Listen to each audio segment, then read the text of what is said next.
Are you or someone you know looking to buy or sell a home?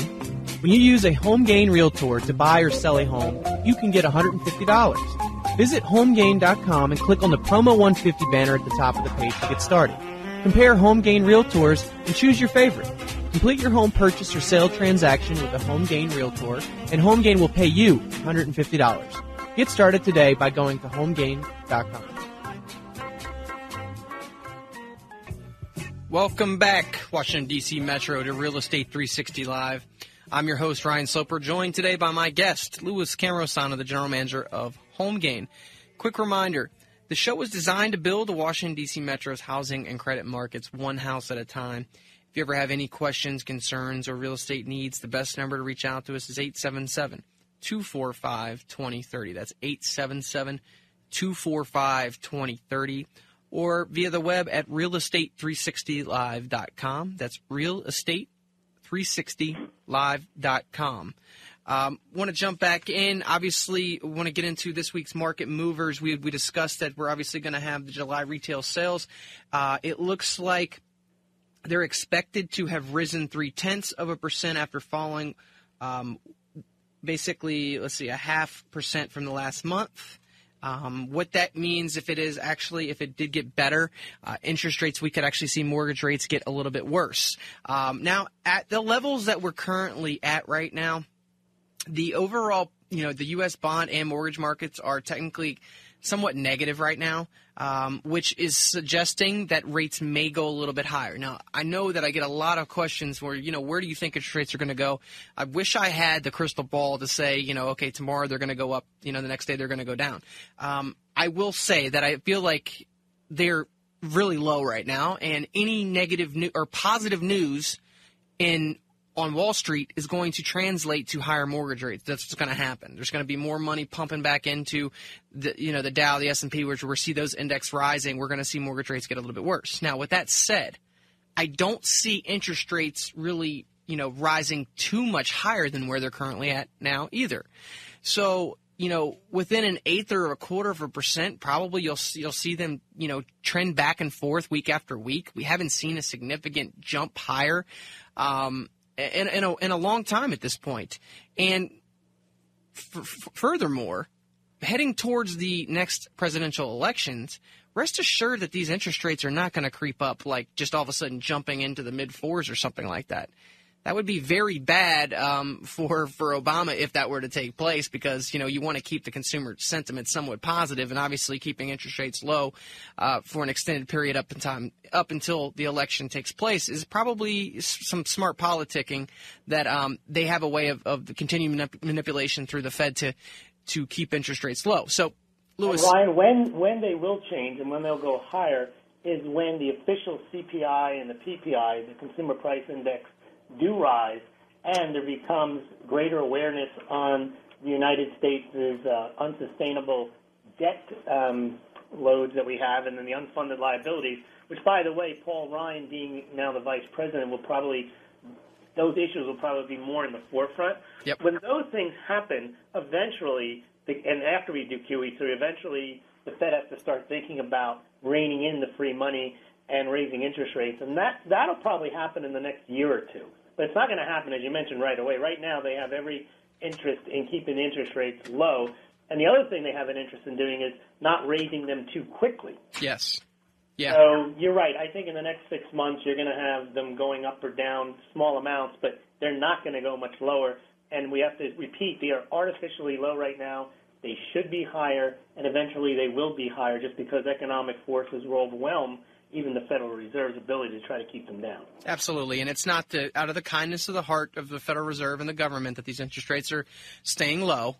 They need to be low because in order to keep the cost of the government's borrowing low, because they exist on spending. Right. If all of a sudden interest rates, were to go up to 5 or 6%, our debt is no longer manageable. Our entire country crumbles really fast. And we saw what happened in Greece and Spain when they have to borrow at 7%, they can't. Yeah. And the reason they need to borrow is to pay back the prior borrowings that they've done. So it is a Ponzi scheme in a sense. And the only way you keep it going is by keeping the interest rates low, so so you continue to lend money and not have to pay much interest on it. Yeah, and isn't it so interesting that everybody now is now over in Europe is now thinking that somehow, some way that there's less fear that they're not going to get over their debt problems. Well, what's changed in the last 3 years that all of a sudden that they're going to come out of this okay? Other than the fact that they're going to do similar things as what we've been doing here. They're trying to get in Europe a kind of Federal Reserve of Europe so they can print up money and bail out all of the entities and print up more and more money and continue to borrow and borrow. So they can have their own Ponzi scheme.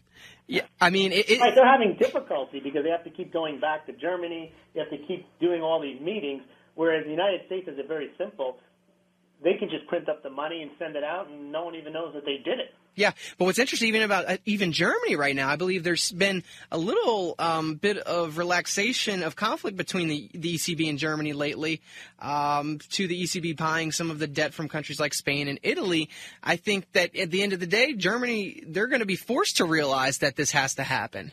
And that, they're going to have some sort of Fed that can continue to print money so that they're not going to completely, blow the entire currency overnight. Obviously, it's not good long term for the euro, no matter what they choose to do there. And we're in a similar situation here in the United States. It's just a matter of time. This is like a ticking time bomb. And I don't see it changing even in the next 4 years, regardless of who's president, because nobody really wants to talk about the tough issues of, where are we going to cut? No. Well, even the Paul Ryan plan, which his opponents attack as being draconian and throwing the old ladies off the cliff, still grows the federal budget over the next 10 years. Right. Where is just throwing the amount, the rate of spending. If you think about it, if you owe trillions and trillions of dollars, you have to start thinking about reducing the deficit, not slowing the increase of the deficit. Yeah, the term "reduce" in government, they don't go too well.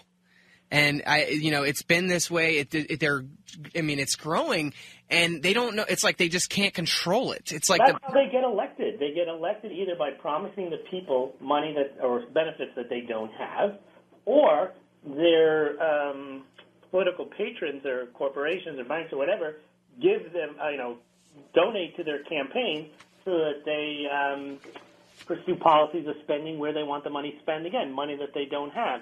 And it's kind of nefarious in that the money that the United States owes will never be paid back through taxing the people, one, because they wouldn't go for it, taxing everyone at 80-90%. Right. But two, that wouldn't even solve the problem. And really, it's the fact that the Federal Reserve can print up money and buy and monetize the debt that the government can continue to spend as much as it does. Right. Yeah. I mean, it's really crazy at the end of the day that, we're moving. It's just a continuous kicking that can down the road.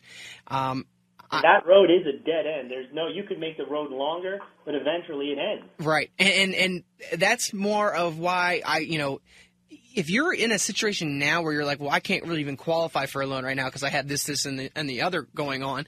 Well, if your credit's, dinged up a little bit and you need to get it squared away, you have some time because, as I just suggested, I don't really think anything interest rate-wise is going to change between now and the end of the year. So we're in August right now, so you've at least got all the way through December. I would venture to say you probably have all the way through 2014 because that's basically what the Fed has come out and say that they're going to keep interest rates low for an extended period of time.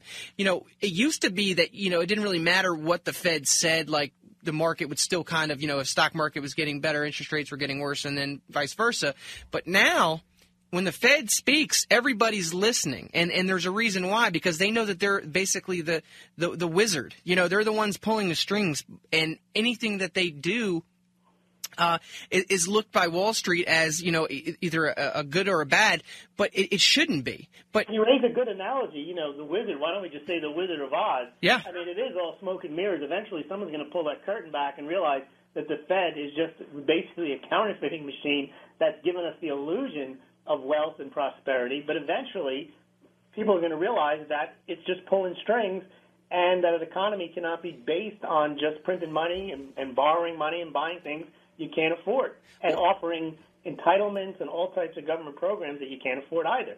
Well, not to mention the military spending as well. So the entire U.S. government spends a fortune on everything, and both sides are locked into the left says we can't cut the domestic spending, and the right says we can't cut military spending, but neither of them are willing to drop the ball on either of those items, and basically we can't afford either spending. No. And, when we have guys like Ron Paul that challenge the Fed and basically say that they should be eliminated, he's laughed at by many. And it's kind of disturbing to me because he's stating, much of what is true. But you know why, Ryan? Because each side has their need for the Fed and has their need for government spending, because the right wants the military-industrial complex to keep spending trillions. Yep. And the left wants all the entitlements and all the welfare programs to continue. And both of those types of programs, the welfare and the warfare state, require government spending in massive amounts of it, far in excess of our tax receipts. Yeah, and that's where the Fed comes in. Right, and since that is the agenda of both parties, and neither one of them is willing to say, you know what, okay, we have to do something here because long term, the prognosis for the country is not good. They just continue to do what they're doing. They'll get voted out of office if either side decided that the left decided, they said, well, we're not going to spend this money on entitlement because we don't have it, and the right said we're not going to spend on the military because we don't have it. They both lose their power, so right. they have to insist on their positions, which require more spending. Yeah. Money, money, money. It's just all over the place. It's somebody else's money, not theirs. Right. And who's benefiting from that? You can say, I don't necessarily, think that this is a great thing. Obviously, that interest rates are staying low, but since they are low, you should take advantage of them if you're able to. I've actually had a lot of calls lately from investors that are looking to say, hey, I want to buy 4 or 5 properties or however many I can qualify for, which, at the end of the day, I think it's pretty smart because, if an investment loan, if you're a sub 5% interest rates and you can have a positive cash flow return, you're locking in those properties on long-term fixed rates, and you have the ability, I say buy up as many as you can. Yeah, you're the indirect beneficiary of a policy which isn't intended to benefit or is stated to benefit you, but it would benefit you if you can take out these long-term low-interest rate loans. Sure, because if we didn't have such a deficit right now, rest assured the interest rates would be 7 or 8% because the banks would want to make more profits on that side. So we're benefiting from this screwed up policy that's taking place in Washington right now, and the authority that the Fed's been given. But you know what? Take advantage of it. Don't sit back and overthink things. Don't buy into all this media hype of whether whether right now is a great time to buy or not. If you look at things just for face value, which is macroeconomic. Right. And where we're headed long term, and you can secure long-term fixed rates, low fixed rates for you and your family, or whether it's an investment property, second home, I don't care. It makes complete sense to do so.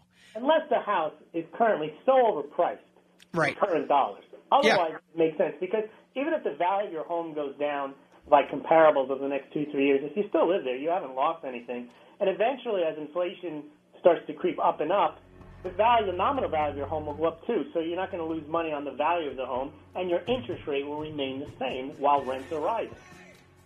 Coming up on a break, guys, when we come back, we're going to jump into City Mortgage is to launch their home rental program as a foreclosure alternative. Stay right there. We'll be right back.